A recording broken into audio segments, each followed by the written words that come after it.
Still walking on the way to the bicycle tour through a charming part of Bogota. That's where I came from back there. I think I have one more street to go, then I turn right.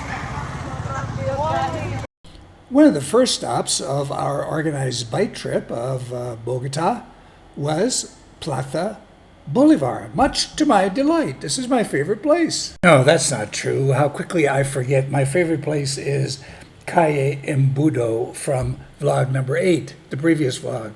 That was really, really special. Special or not, let's continue from Plaza Bolivar. Wait, don't miss the fruit tasting in the market. It was phenomenal. It blew me away. So many fruits. At the 8-minute mark, I even have a speck of guava on my chin. Wow.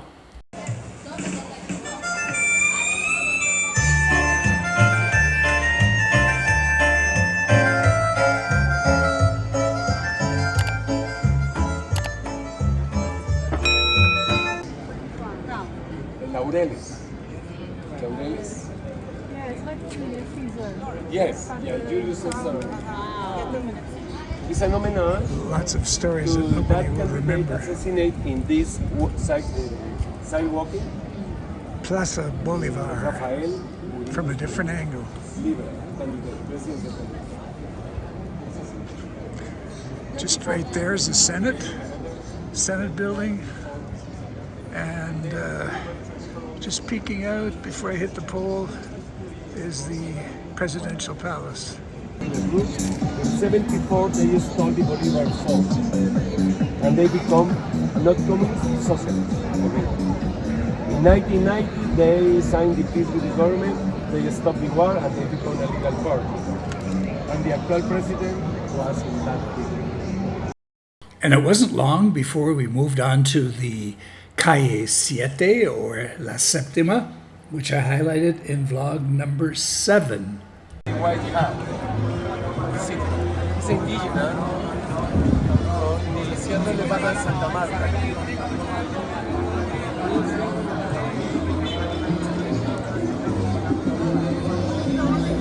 April 9, here was assassinated Gaitán, the biggest leader. Here was his office. Here in this wall was the door of our old building. He left to lunch on Friday, 1 p.m. The assassin was waiting for him in that place. And Gaitán for Saturday. In that moment, the Colombian. If it wasn't for the bike tour, I would have never noticed this plaque on the wall beside the Juan Valdez coffee shop. Our bike guide was talking about Jorge Gaitán, who was assassinated during his second presidential campaign in 1948, setting off the Bogotazo and leading to a violent period of political unrest in Colombian history known as violencia. His ideas, known as Gaitanismo, are considered a form of liberal socialism in Colombia. Our guide spoke with much emotion, and I had the impression that he thought if this person had not been assassinated, the history of Colombia would have been different. Yeah, I was really impressed. Same year than Argentina, Chile, Mexico, and Colombia. Because in 1810, Napoleon took Madrid and put his brother in Madrid. On the whole, I thought there was a bit too much talking, too much detail, but hey, that's what these tours are. And here was a stop at the National Museum of Colombia, right in the background. The main thing is it used to be a prison, so it's kind of interesting walking around. I went a couple of days later to the museum, and I was not impressed at all. I'm a volunteer at the Royal BC Museum in Victoria, British Columbia. Now that's a museum, but the National Museum, I was super disappointed that they didn't have an exhibit on Bolivar. I mean, he's very important to the creation of this country, and No real homage to Simon Bolivar. This huge, colorful structure in front of us is a giant stop for the Transmilenio. You know, the transit system that confused me. At this point in the downtown, it's totally underground. You enter the station and take the escalators down. Beyond those beautiful low buildings there were apparently built by a German architect. Now we're getting onto the edges of the downtown into some industrial areas and major highway. You can see downtown in the background. On the other side, we got to some major cemeteries. Like most cities, Bogota does not lack in what I call urban art, graffiti. And now across this busy road, we got a close-up look at this above-ground cemetery. La vida es sagrada, life is sacred. Boy, is that ever true. Yeah, so above ground. What is that? Botero, the Colombian artist Oh, Colombian who artist. make everything fat. Okay. Botero. That, of course, was a rhetorical question on my part. I darn well knew who Botero was. And yeah, look, Barb, our tour guide used the word fat too. So I'm not the only one who used the word fat in my vlog on Botero. If you haven't seen vlog number 7, you really missed something. You missed Botero. Fernando Botero. So he was kind of a Diego Rivera. No, Botero. Rivera from Mexico. Yeah, I know, but famous artist. Yeah. Famous artist. Botero is the most famous artist in Colombia. Yeah. He dies 91 years old 2 years ago. Okay. Very near to this cemetery, there was what was called officially a German cemetery. Yes, a German cemetery. Well, needless to say, after the Second World War, there were a lot of Nazis who were looking for a place to go to, and Colombia and Argentina and Uruguay and these places became very attractive. In Spanish, it's called Cementerio Alemán Bogotá. I was very interested in this because, well, I hate to say it, but my father was on the wrong side of history in this particular conflict. Luckily, he did not rise through the ranks, and like so many German families after the Second World War, we immigrated to Canada. Time to go to the market. Got all our bikes locked up. Ready to go. Try some fruit. I couldn't believe what was about to happen. We tasted about 10 different types of fruits, that most of which I've never seen in my life.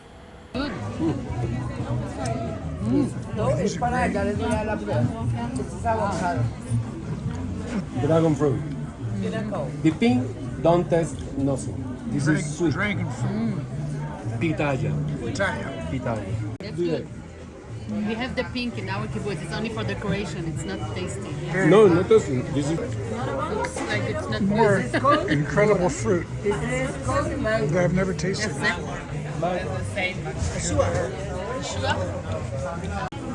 And more delicious fruit. The fruits came in most amazing shapes and forms. I've never seen anything like it. This guy just won't stop handing out fruit. Talk about being generous. I guess he's being paid. Oh man, one more. I don't think I can handle one more. I got about 20 different fruits. Next, we stop at a coffee shop for some coffee tasting. But before we do that, a geography lesson. Colombia is crazy. Like we are in the Ecuador line. Is this the Ecuador line here? Then where is sea level is jungle. All this is jungle. Jungle. The Amazonas jungle start here. This is the flatlands like a steppe. Here is Bogota, plateau 2,600 meters per DC. Yes. 1.5 hours from Bogota to this area is jungle, virgin areas. Nobody lives in this area. From Bogota, whenever you can meet a bear, glass bears, a little puma, tiger, all kind of insects, coral, snakes, Snake, yes, Snakes? snakes, yes, snake, coral, coral. red, black, and white. Okay. Tarantulas like this side, cucarachas like this side. 1 hour from Bogota. In Bogota, nothing of this because the weather in Bogota is amazing. It's dry. Poetry. Yes. But in 1.5 hours from Bogota, jungle. And all this is jungle areas. Right. And the terrible situation now is in this area. This is Why is it Santa terrible? Marta. Santa or Marta. Cartagena. Cartagena here. Ah, yeah. You're talking about I've been there like Santa Marta, 24 years Barranquilla, ago. Cartagena. Yeah. The indigenous I show you, they live in this area. This is the highest point in Colombia, 5,900 meters, almost 6,000. What's this mountain called? Sierra Nevada de Santa Marta. I've been there. Ciudad Perdida. Yes, Ciudad Perdida is here. Yeah, I've been there. This is Sierra Nevada del Cocuy glacials, and these are glacials, 5,300. This is another What glacial, is the highest mountain in Colombia? This one, yeah. 5,900. It's the highest mountain nearest the sea. So the reward for all this was, well, a piece of pastry and one heck of a good cappuccino. That made it all worthwhile. Thank you for viewing. See you next time.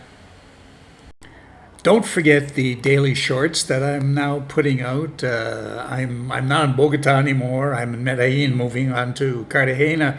That'll all be in the daily shorts. But I'll continue with my vlogging. So confusing? Anyway, thank you. Don't miss a thing by subscribing and hitting that alert bell. And yeah, that's about it.